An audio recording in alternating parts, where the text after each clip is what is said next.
Esta es la base de las Fuerzas Aéreas Británicas de Bentwaters. Situada a 110 kilómetros al nordeste de Londres, este ahora tranquilo lugar fue en su día una instalación militar altamente sofisticada.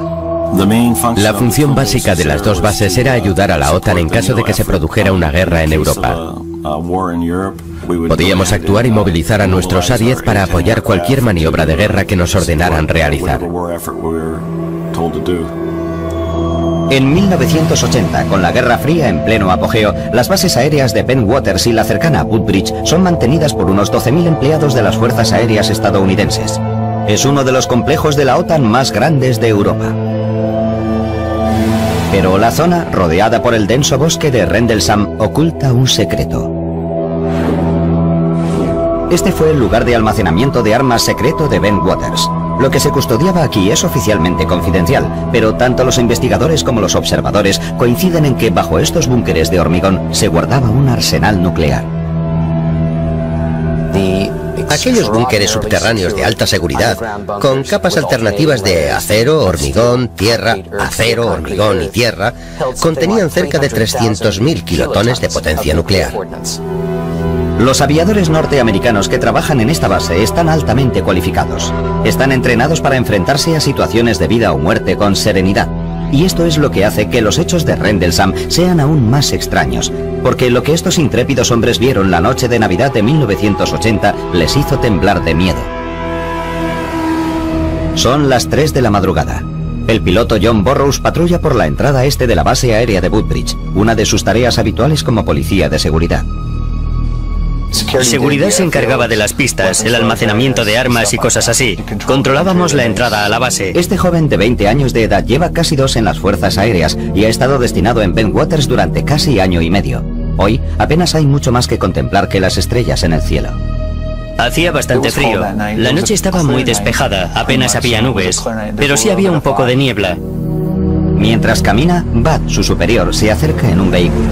Me siguió un trecho y me dijo que diéramos una vuelta. Los hombres se dirigen hacia el bosque de Rendlesham. De pronto, el sargento Stephens observa una extraña luz entre los árboles lejos de la carretera. Y dijo, vaya, ¿es eso normal? Yo miré hacia afuera y había un resplandor muy curioso en el bosque. Le dije, no, eso no es normal. Burroughs no las tiene todas consigo. Teníamos una sensación de peligro, de que algo no iba bien. Había diferentes luces de colores que parpadeaban intermitentemente. Alarmados, los hombres regresan apresuradamente a la base para llamar a la sala de control desde un teléfono seguro. No quieren transmitir esta información por sus emisoras de radio. Ante la insistencia de Burroughs, la llamada es trasladada al control central de seguridad de la base. El comandante que está al mando envía al sargento Jim Peniston, de 26 años, al lugar. Peniston es policía de seguridad de las Fuerzas Aéreas desde hace 7 años. Me dijeron que tenía que acudir a la entrada sur porque había un problema. Yo pregunté qué tipo de problema y él me dijo, prefiero que el vigilante que está allí se lo cuente. Y yo respondí, bueno, ¿no puede esperar? No, tiene que ir allí inmediatamente. En pocos minutos, Peniston y su chofer llegan a la entrada este. Burroughs y Stephens dirigen su atención hacia el bosque. Vi unas luces multicolores, amarillas y rojas. Estarían a unos 200 o 300 metros. A simple vista parecía que se había estrellado un avión. Ese color tiene el titanio y el carburante cuando arden. Peniston vuelve a llamar a Seguridad Central y obtiene permiso para investigar un posible accidente de aviación. Si se trataba de un accidente, podíamos acudir a prestar ayuda y establecer un cordón de seguridad. Siguiendo el procedimiento habitual, el sargento Peniston intenta recopilar toda la información de Bud Stephens. Yo le pregunté, bueno, ¿has oído cómo se ha estrellado, Bud? Y él me dijo, no, no se ha estrellado, ha aterrizado. Stephens está demasiado asustado para colaborar en la investigación. Regresa a su puesto mientras Burroughs y Peniston continúan sin él. Poco después, salen rápidamente con el chofer y se dirigen hacia la misteriosa luz. Cuando la espesura les impide avanzar con el vehículo, Burroughs y Peniston siguen a pie. Caminan unos 50 metros y perciben fuertes interferencias en sus radios. Cuanto más nos adentrábamos en el bosque, más interferencias había y más nos costaba mantener el contacto. De pronto, el sargento Peniston nota una descarga eléctrica en el aire. No era la primera vez que estaba en una situación apurada y ya conocía esa sensación de adrenalina. Pero esto era algo diferente. Se notaba en la ropa, en la cara, en el pelo. Cuanto más se acercan a la luz, menos parece un accidente. No olía a humo. Estaba demasiado tranquilo. Tan solo parecía una bola de luz. Llegamos hasta un claro del bosque y allí estaba. Era como una luz brillante que iluminaba toda la zona. Era casi cegadora. El sargento Peniston se acerca a casi 1 metro del objeto y la luz se apaga un poco. Mientras su vista se adapta a la iluminación, le cuesta comprender lo que está viendo. Me considero una persona racional. Quería una explicación racional a lo que estaba pasando, pero no la encontraba. Peniston saca unas fotografías con su cámara militar. El objeto tenía forma triangular. Mediría unos 3 metros de ancho y 2,5 de alto. No podía distinguir la parte trasera de la delantera. No tenía motores por ninguna parte, ni cabina de piloto, ni nada por el estilo. El exterior del objeto era completamente liso. Entonces da una vuelta alrededor del objeto y apunta su descripción en un cuaderno. Estas son las notas que escribió aquella noche. Superficie de tipo desconocido. Identidad desconocida. No presenta tren de aterrizaje. No emite ningún sonido, pero parece estar en funcionamiento. La letra de Peniston cambia apreciablemente al acercarse al objeto. Tenía problemas para describir el objeto. No paraba de decir desconocido. Hasta tengo problemas para entrever lo que apunté aquí. Cuando se acerca lo suficiente, extiende la mano y toca el objeto.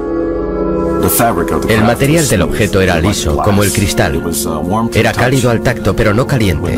No había luces sobre la superficie. De alguna forma formaba parte del material del objeto.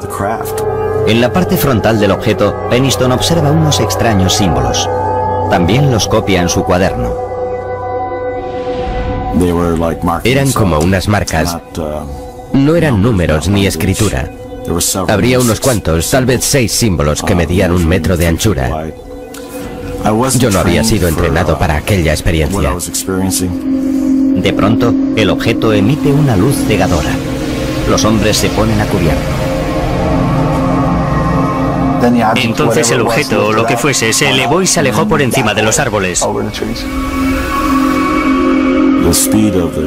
La velocidad del objeto que se alejaba de la zona fue... La mejor manera de describirla sería en un abrir y cerrar de ojos. En todos los años que llevo con las fuerzas aéreas jamás había visto un objeto moverse a tal velocidad, ni jamás lo veré. Mientras los hombres se incorporan lentamente, les llama la atención otro destello de luz a través de los árboles. Al principio creen que es el objeto, pero al fijarse mejor comprenden que es el faro de Orford Ness, que se encuentra a 8 kilómetros de allí. Burrows y Peniston comprueban sus radios. Vuelven a funcionar. Son las 5 de la madrugada. Han pasado unas 2 horas desde que vieron por primera vez las misteriosas luces del bosque. Contactan con Seguridad Central y su comandante les ordena que se reúnan con un equipo de seguridad en la entrada este. Estábamos como, ¿y ahora qué decimos? No podíamos explicar lo que habíamos visto. Un poco más tarde, aquella misma mañana, los hombres son llevados a prestar declaración. Peniston se muestra reacio a dar a conocer todo lo que ha presenciado. Dar detalles de lo que nos había pasado no habría sido bueno para nuestra carrera profesional. Fui al despacho del comandante junto a Burrows y dimos un informe más o menos aséptico de lo que nos había sucedido aquella noche. Después del informe, Peniston asegura que el comandante les dio una velada advertencia. Caballeros, dijo, el proyecto Blue Book finalizó en 1969. A veces es mejor dejar en paz ciertas cosas. Proyecto Blue Book era el nombre en clave de una polémica unidad de investigación sobre ovnis de las Fuerzas Aéreas de los Estados Unidos. Antes de ser disuelta, su objetivo era averiguar si los ovnis eran una posible amenaza para la seguridad nacional. Pese a las advertencias de su comandante, el sargento Peniston no puede quitarse de la cabeza aquel extraño encuentro. Volví a mi casa y no pude pegar ojo. Me quedé sentado en el salón durante 2 o 3 horas y al final pensé, tengo que volver allá. Regresa al lugar provisto de una cantidad de yeso blanco. Su idea consiste en tomar moldes de cualquier rastro dejado por el objeto. No estaba dispuesto a marcharme de allí sin obtener respuesta. Quería algo tangible. Detecta 3 huellas circulares en posición simétrica sobre el terreno. Tienen varios centímetros de profundidad y están a 3 metros de distancia. La distancia de separación entre las huellas era idéntica. Tendrían entre 5 y 7 centímetros de grosor. Estos son los moldes elaborados por Penniston un día después de los hechos. Está convencido de que son las marcas dejadas por el objeto al aterrizar sobre el terreno. Decide no mostrárselas a sus superiores. Junto con sus anotaciones y el carrete de fotos, el sargento dispone de 3 moldes de yeso para avalar su relato. Pero las pruebas físicas de Penniston no resuelven el misterio de Rendlesham. Tan solo 2 noches después, el ovni regresa. Esta vez, el comandante adjunto de la base realiza un informe espeluznante sobre su propio encuentro.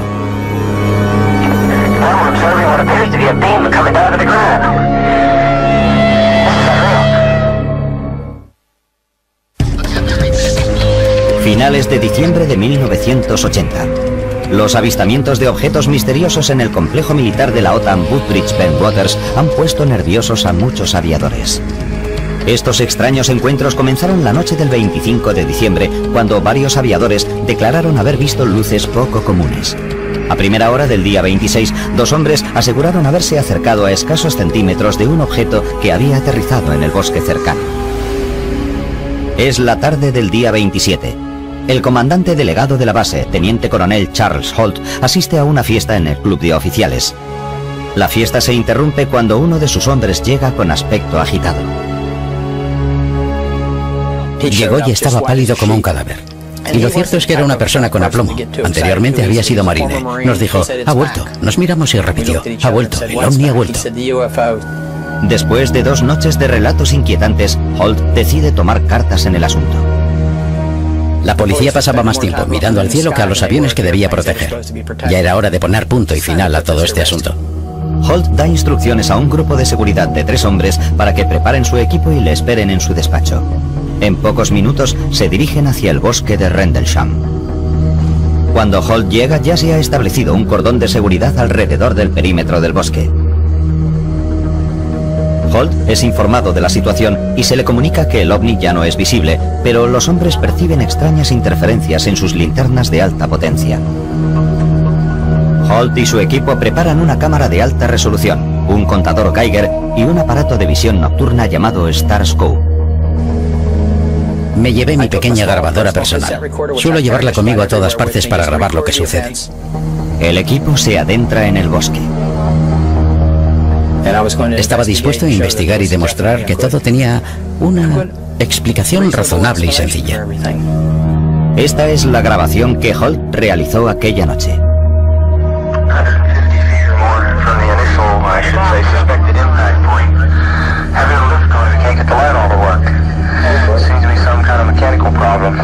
Aparte de los problemas con las linternas, el equipo de Holt se tropieza con el mismo tipo de interferencias de radio percibidas por Burroughs y Penniston la noche anterior. Están caminando por la zona donde Burroughs y Penniston aseguran haber visto el misterioso objeto cuando Holt repara en varias grietas en el tronco de algunos árboles. Es como si hubieran sido golpeados por un objeto grande. Holt ordena a uno de sus hombres que tome fotografías. Tomó varias fotos de las melladuras de los árboles. Sacó un montón de fotos seguidas. El contador Geiger comienza a registrar altos niveles de radiación, pero solo en las zonas que bordean el presunto lugar de aterrizaje.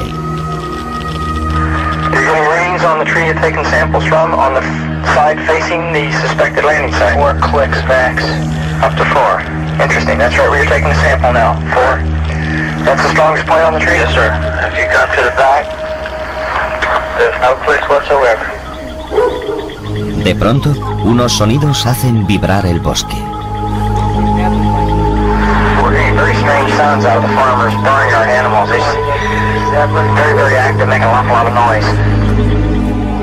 Los animales del bosque estaban muy excitados, metían mucho ruido, y los animales de una granja que estaba cerca de allí también parecían muy nerviosos.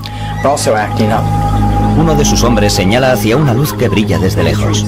Con su grabadora en marcha, Holt recoge cada instante de este suceso.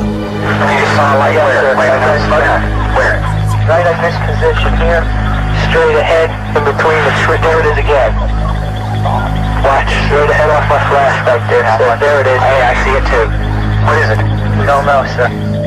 Vimos un objeto rojo y brillante. Parecía un ojo. Sería la mejor descripción. Era rojo brillante y tenía un centro oscuro. Parecía estar parpadeando.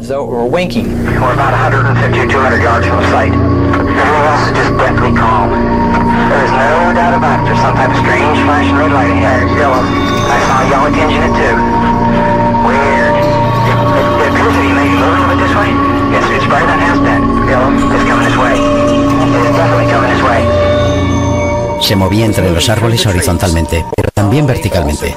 En otras palabras, se movía en zigzag entre los árboles y goteaba. Yo lo definiría como metal fundido. Holt y sus hombres persiguen el objeto hasta una campa cercana. Conforme nos acercábamos, se alejaba. Se alejó de nosotros hacia la puerta del granjero y permaneció allí unos 20 o 30 segundos. Tal vez un poco más.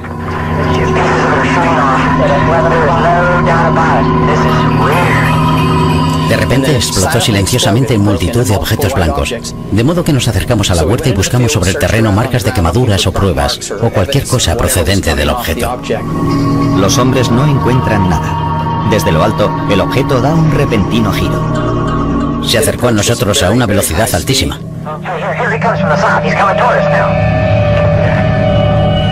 Se detuvo sobre nuestras cabezas y nos envió un rayo. Yo lo definiría como un rayo láser.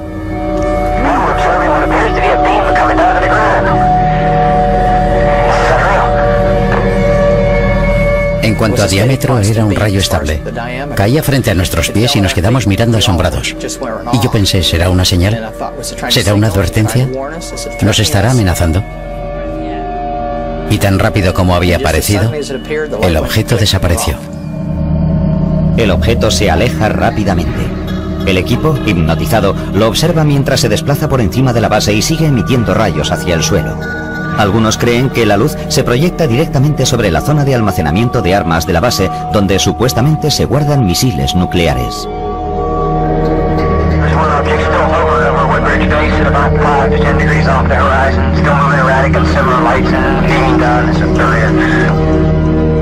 En este momento, la cinta de la grabadora se acaba. El objeto sigue volando en la distancia, pero Holt y su equipo no saben qué hacer. No existe un protocolo para lo que acaban de presenciar. Desconcertados y cansados, los hombres regresan a la base.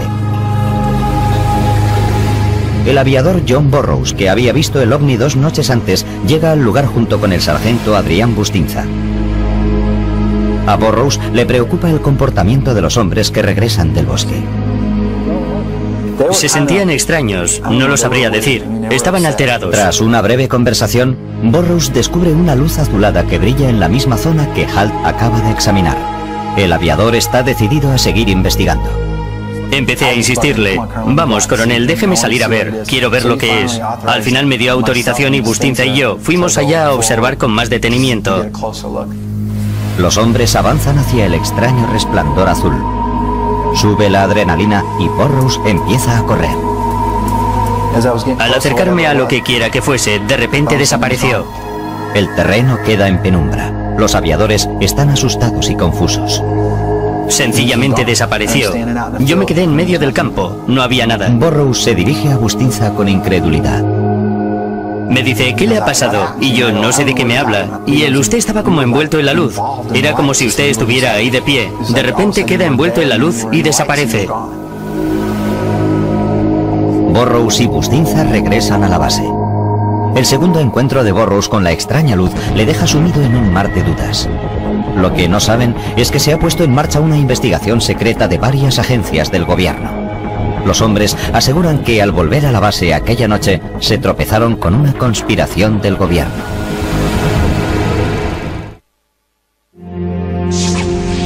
Enero de 1981. En las bases aéreas de Woodbridge Bentwaters, al este de Inglaterra, se disparan los rumores tras el misterioso avistamiento de ovnis por parte del personal militar norteamericano destacado allí. Muchos de ellos llevaban años de servicio. Eran testigos muy bien entrenados. No es que hubieran aparecido la víspera así como así. La consiguiente investigación militar sigue siendo motivo de polémica hoy en día. Aquellos que aseguraron haber visto el ovni creen que los militares estaban más interesados en controlar el daño que en saber la verdad. Lo que hizo nuestro gobierno a estas personas por mantener la discreción es vergonzoso. Según estos aviadores, pronto se convirtieron en parte involuntaria de una coartada del gobierno. Al principio, la investigación se realiza siguiendo el procedimiento militar habitual. El comandante delegado de la base, Charles Holt, que también fue testigo, comienza a tomar declaración a los hombres que aseguraron haber visto el objeto. No tenía otra opción. No podía pasarlo por alto. Había demasiados testigos y demasiada gente en diferentes lugares. John Burroughs, que vio el ovni las 2 noches, asegura que su entrevista no deja lugar a dudas. Tomó nuestras declaraciones, las miró y dijo, esto es una locura. No hay explicación para lo que ha sucedido. Y en eso quedó. Otros, como el sargento Jim Penniston, dicen que después de su reunión con Holt, comenzó otro largo e inquietante proceso. 2 semanas después de su entrevista inicial, Penniston es convocado para prestar otra declaración. Esta vez, ante un grupo de investigadores de alto nivel, el OIE. El OIE es la Oficina de Investigaciones Especiales, o por decirlo de otra manera, la policía secreta. Están ahí para controlar las fuerzas aéreas norteamericanas. Pueden entrar en el despacho de un general e incluso arrestarlo. Tanto es el poder que tienen. Cuando Penniston entra en la sala, el ambiente es hostil. Comienza a declarar y muestra a los investigadores los bocetos y anotaciones de su encuentro. Según Penniston, el resto de la entrevista fue turbio. Al día de hoy, le cuesta recordar con exactitud las tácticas que utilizó el OIE para sacarle la información. Tomaron medidas extraordinarias para asegurarse de que estaba diciendo la verdad. Me pusieron pentotal sódico. Estoy seguro de que se lo permití.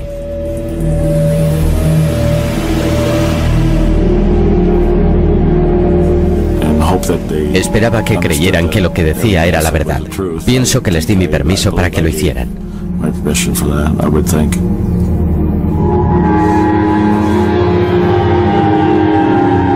Para Penniston, la investigación militar emprende un giro más siniestro cuando convocan a más hombres para ser interrogados. Poco después de los hechos, el sargento Adrián Bustinza, que había acompañado a John Burroughs al campo, es conducido a una habitación en el sótano de la base para ser interrogado. Incluso hoy, Bustinza se niega a hablar públicamente sobre los sucesos de aquella noche. Pero la escritora Georgina Bruni asegura que posteriormente le hizo varias confidencias. Le dijeron, escuche, lo que usted vio fue la luz del faro. Y él contestó, no, vi mucho más que eso. Y ellos, usted no nos está entendiendo, ¿no? Y lo retuvieron hasta que aceptó reconocer que lo que había visto era el faro. Entonces le dijeron, las balas son muy baratas, 10 céntimos la docena. Entonces es cuando él dijo, vale, fue el faro. Otros testigos también aseguran que les obligaron a cambiar su relato sobre el ovni. Nos dijeron que teníamos que tratarlo con confidencialidad absoluta. Y así fue, nunca hablamos de ello. Según Burroughs, es evidente que el gobierno oculta algo. Poco después de su interrogatorio, Burroughs vuelve a su puesto de guardia. Mientras realiza sus rondas, comprueba que en el bosque hay una actividad frenética. De Woodbridge salían vehículos hacia el bosque. Había helicópteros sobrevolando la zona. Algo estaba pasando allí. Lo que era exactamente no lo sé. El comandante delegado de la base, Charles Holt, también está al tanto de las actividades ocultas de la base. Me enteré por algunas personas que al día siguiente había llegado un avión lleno de gente y que se habían dedicado a investigar a fondo. Penniston y Holt aseguran que tomaron fotografías del misterioso objeto, pero cuando las imágenes vuelven del laboratorio, están veladas.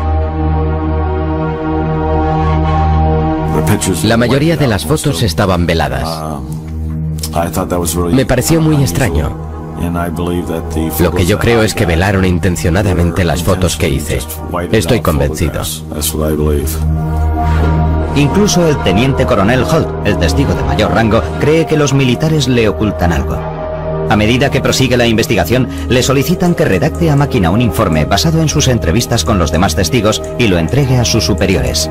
Holt cree que este documento será compartido con el gobierno británico. Holt hace lo que le ordenan y entrega un informe bajo el título Luces Inexplicables. Escribe: los individuos informaron haber visto un extraño objeto brillante en el bosque. El objeto fue descrito como de apariencia metálica y de forma triangular. No es un informe definitivo. Muchos de los detalles faltan o son incorrectos y las descripciones a veces son vagas.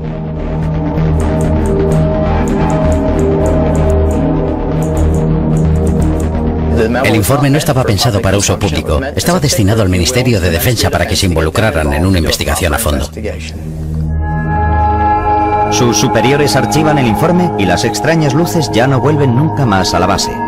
Los rumores sobre la nave extraterrestre acaban diluyéndose. Durante 3 años el público no tiene ningún conocimiento de lo que sucedió en las bases aéreas. Pero en 1983 aparece un nuevo testigo con sorprendentes declaraciones acerca de un encuentro con un ovni. El misterio de Rendlesham se vuelve más profundo.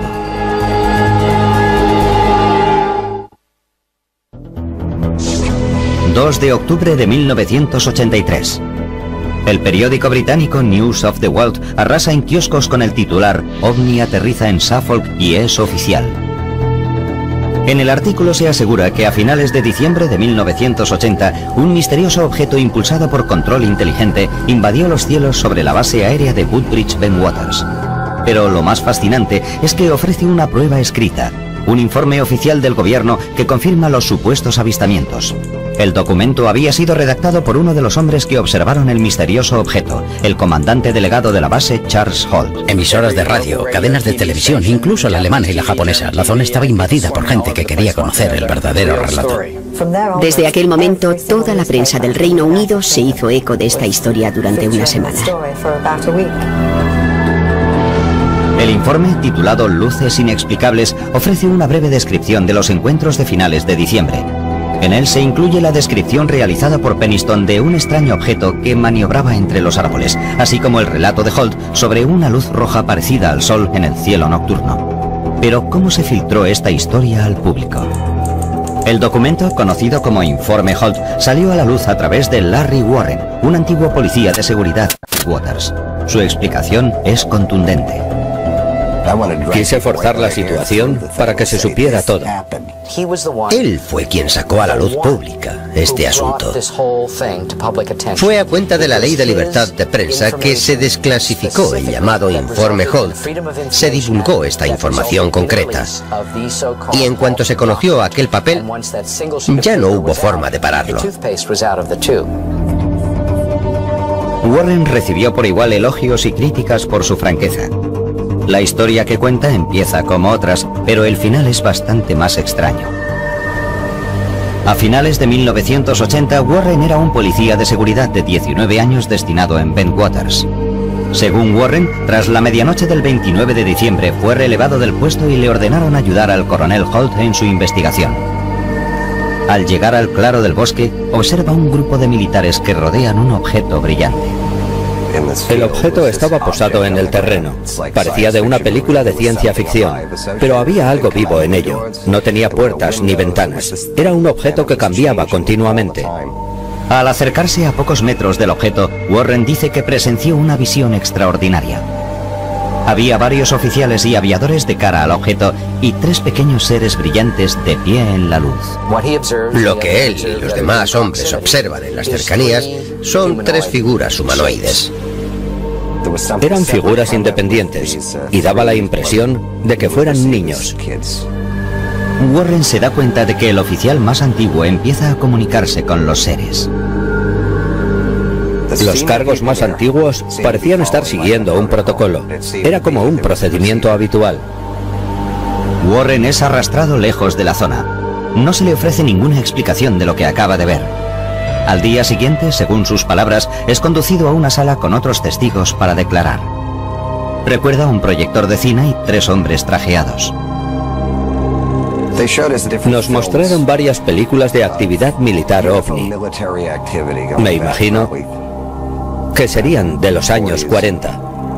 Al igual que los demás testigos, Warren dice que cuanto más avanza el interrogatorio, más confusos son sus recuerdos. Lo siguiente que sucedió es como una serie de imágenes sin sentido. Warren recuerda que fue llevado contra su voluntad por unos hombres vestidos de negro que lo condujeron a un lugar subterráneo de la base. Recuerdo que me colocaron sobre una mesa. Había gente que me hablaba. Detrás había médicos y gente de las fuerzas aéreas. Tengo la imagen de una especie de cantina. Yo intentaba comer algo y estaba solo a la mesa. Son imágenes. Me las podrían haber implantado en la cabeza. Warren dice no saber si sus recuerdos son verdaderos o si aquellas imágenes le fueron implantadas por investigadores militares para confundirlo y distraerle de lo que realmente sucedió. Tras conocerse los sucesos de Rendlesham, las acusaciones de Warren ponen furiosos a otros testigos. Estos aviadores y oficiales exigen saber la verdad, pero el relato de Warren tiene muy poca coherencia. Todo esto nos sentó mal. Son unos hechos que realmente sucedieron, pero lo que él describió no se ajustaba a la realidad. Divulgar este tipo de detalles extremos era injusto respecto a la gente que estaba involucrada. Parte de estos hechos sí se corresponden con el relato de otros testigos presenciales. Warren, al igual que Charles Holt y Jim Pennington, recuerda haber visto un objeto reluciente en un claro del bosque de Rendlesham después de las Navidades de 1980. Pero Larry Warren es el único aviador que asegura haber visto formas de vida alienígenas. Otro problema que presenta la versión de Warren es que nadie recuerda haberle visto en el bosque la noche en cuestión. Nadie recuerda que estuviera allí aquella noche, ninguno. He hablado con todos los que tomaron parte, incluso los que se mantuvieron al margen, y nadie recuerda haber visto a Warren en ningún lugar, salvo en la base, entrenando. Warren se mantiene firme en sus convicciones. Jamás me ha importado mi papel en todo esto. Nunca he representado intencionadamente nada, ni he mentido, ni he intentado obtener algo de forma injusta. Las contradicciones que rodean el caso Rendlesham han sido frustrantes para los investigadores de ovnis. Hay muchos testigos fiables, pilotos entrenados para ser buenos observadores y permanecer tranquilos en situaciones extremas, pero las discrepancias entre sus versiones son demasiado llamativas. En los años siguientes, los investigadores luchan por desentrañar el misterio. En 2002, unos documentos desclasificados del gobierno arrojan nueva luz sobre aquellos misteriosos sucesos del bosque de Rendlesham.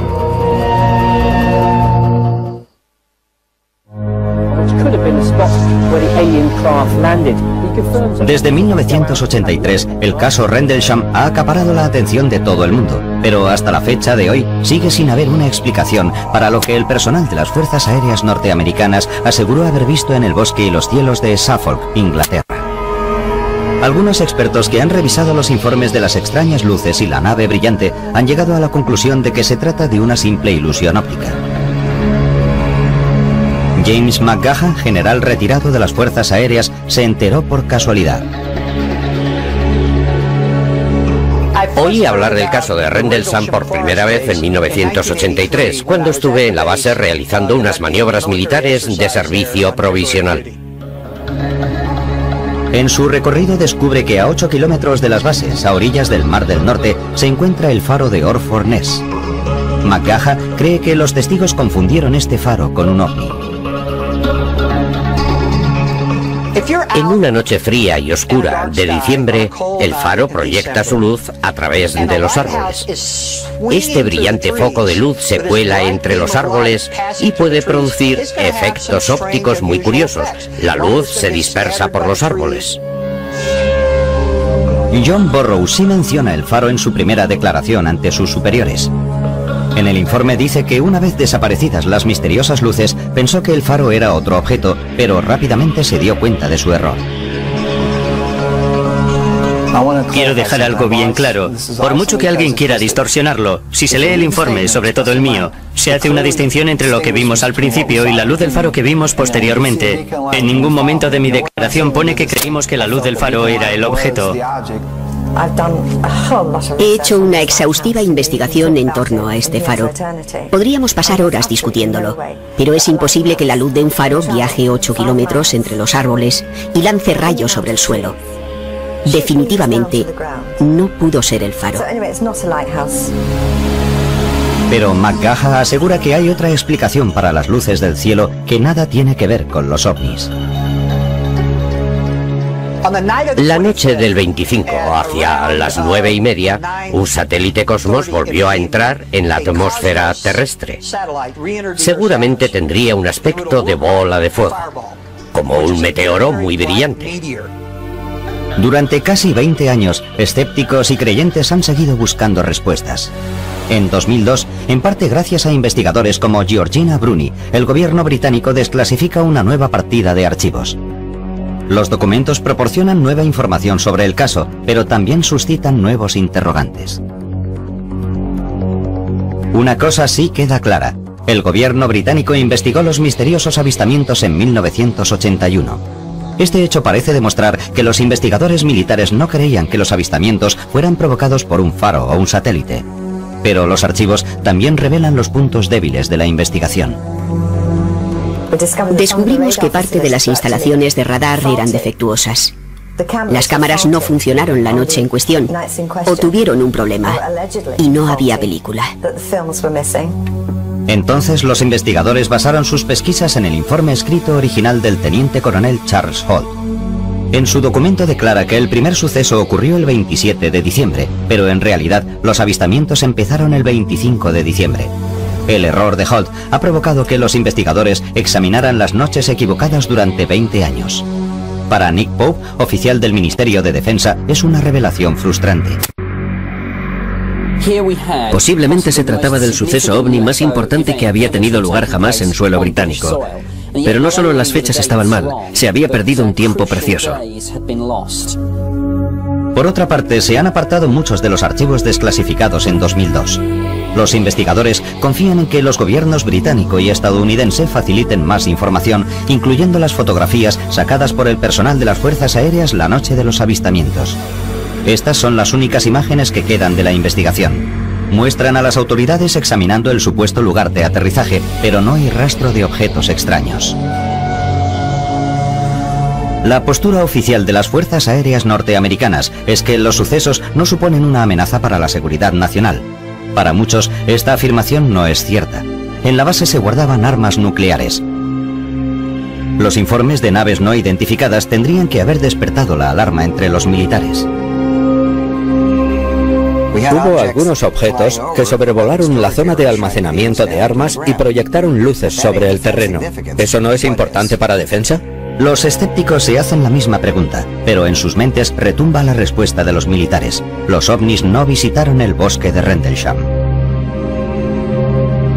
Esto sucedió durante la Guerra Fría. Hay que comprender que la seguridad en las bases era bastante estricta.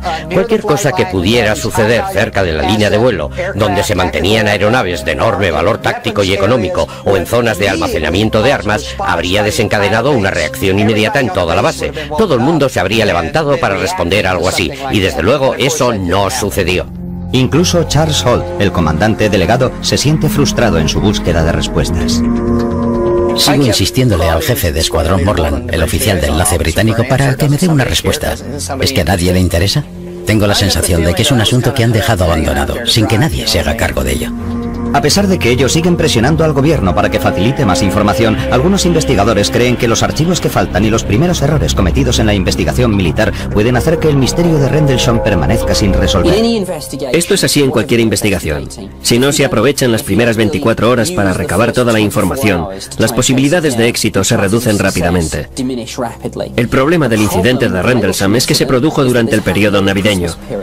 Buena parte del personal de la base estaba de vacaciones. Creo que hubo un vacío en la toma de decisión. Para los hombres involucrados en el caso Rendlesham, la información recientemente desclasificada no es suficiente para dar carpetazo al asunto. Por ahora, poseen las escasas y misteriosas pruebas que quedan de su extraño descubrimiento. Los moldes y dibujos de Peniston, la grabación de Holt,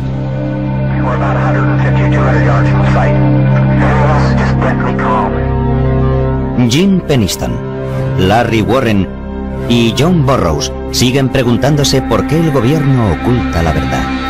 Hay una cadena de mando, hay una cadena de custodia, se guarda registro de todo, y en este caso han hecho como si todo se hubiera volatilizado. Creo que técnicamente nosotros también somos parte de la tapadera, seguramente porque dimos un informe inicial muy aséptico.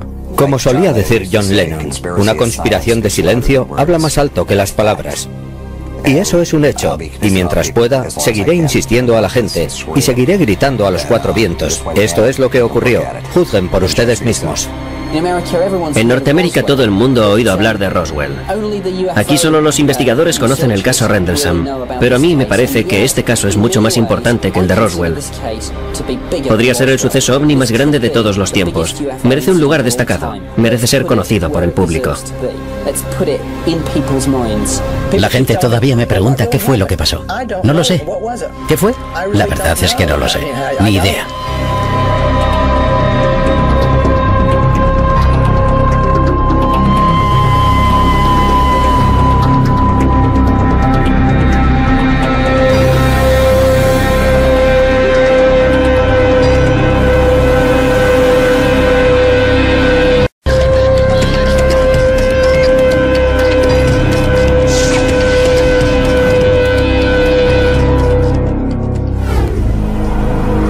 Durante más de 20 años, un puñado de empleados de las Fuerzas Aéreas norteamericanas ha vivido bajo las repercusiones de un hecho que tuvo lugar en el bosque de Rendlesham, cerca de la base de Suffolk, Inglaterra. Ellos aseguran que en 1980, durante 2 noches, experimentaron un encuentro muy cercano con un objeto no identificado. Su relato hace que el suceso de Rendlesham sea uno de los más detallados y mejor documentados hasta la fecha. Estos testigos también afirman que el gobierno abrió una investigación y después intentó taparla. Este suceso tiene espeluznantes similitudes con un avistamiento producido casi 33 años antes, cuando una supuesta nave extraterrestre se estrelló cerca de una base militar de Roswell, Nuevo México. Ambos relatos están avalados por testimonios oculares de respetados oficiales, investigaciones del gobierno y documentos y pruebas clasificadas. Fue como el Santo Grial. Desde luego es el caso de ovnis más famoso de Gran Bretaña. No cabe ninguna duda. Es el Roswell británico.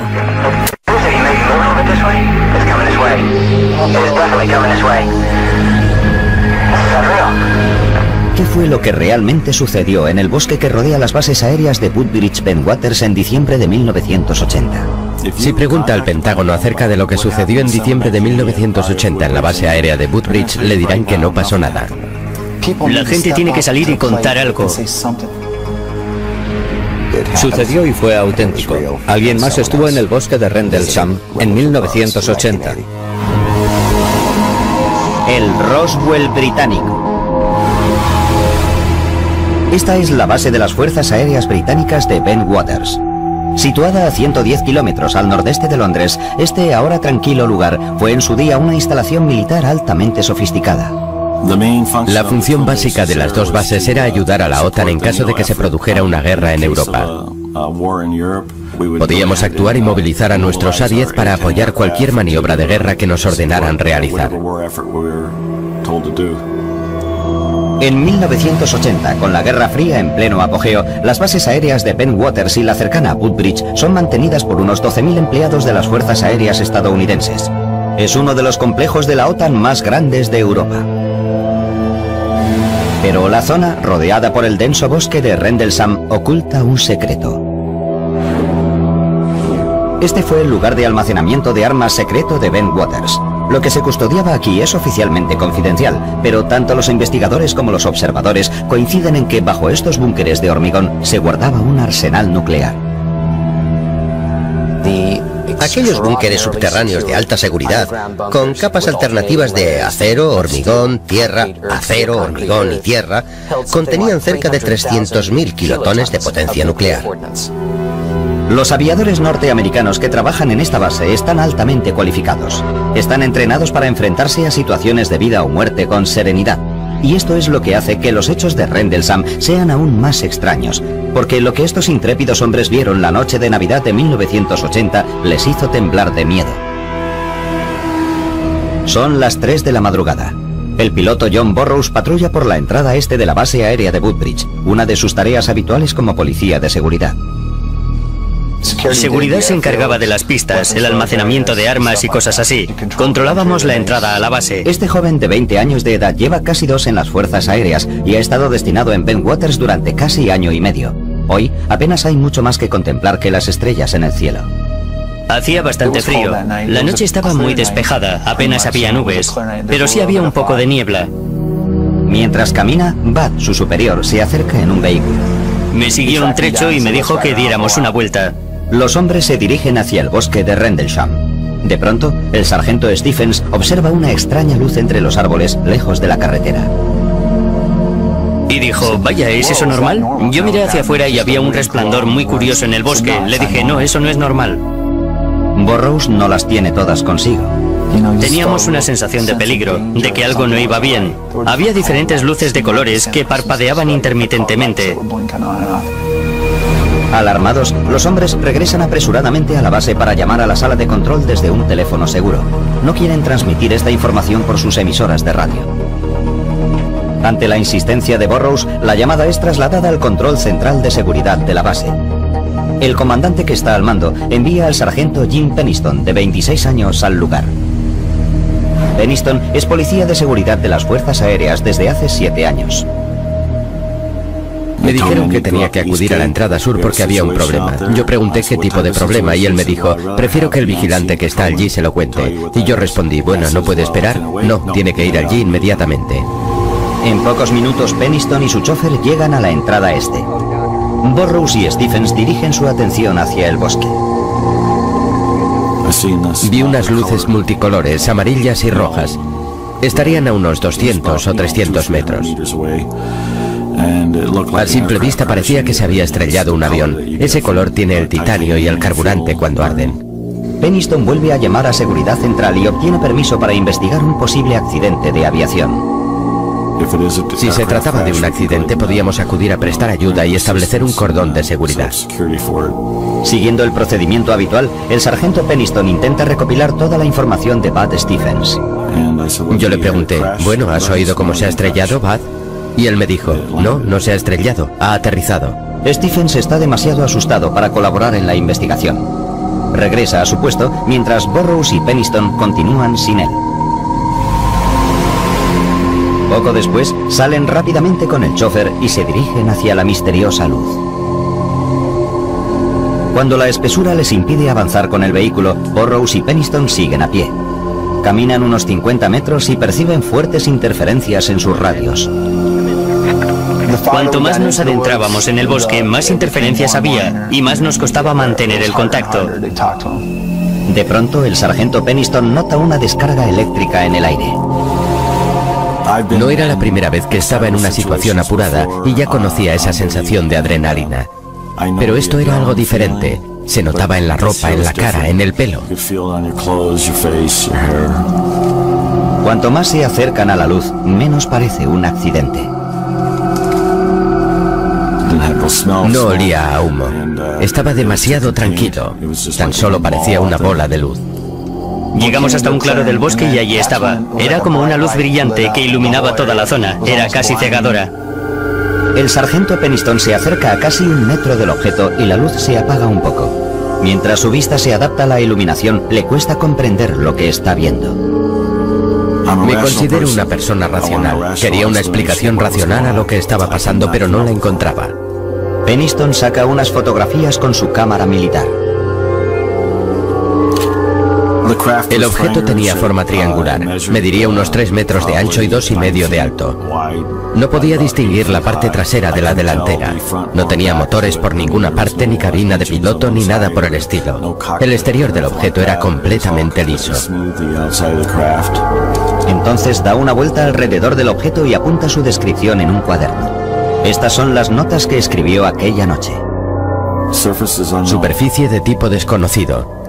Identidad desconocida. No presenta tren de aterrizaje. No emite ningún sonido, pero parece estar en funcionamiento. La letra de Penniston cambia apreciablemente al acercarse al objeto. Tenía problemas para describir el objeto. No paraba de decir desconocido. Hasta tengo problemas para entrever lo que apunté aquí. Cuando se acerca lo suficiente, extiende la mano y toca el objeto. El material del objeto era liso, como el cristal. Era cálido al tacto, pero no caliente. No había luces sobre la superficie. De alguna forma formaba parte del material del objeto. En la parte frontal del objeto, Penniston observa unos extraños símbolos. También los copia en su cuaderno. Eran como unas marcas. No eran números ni escritura.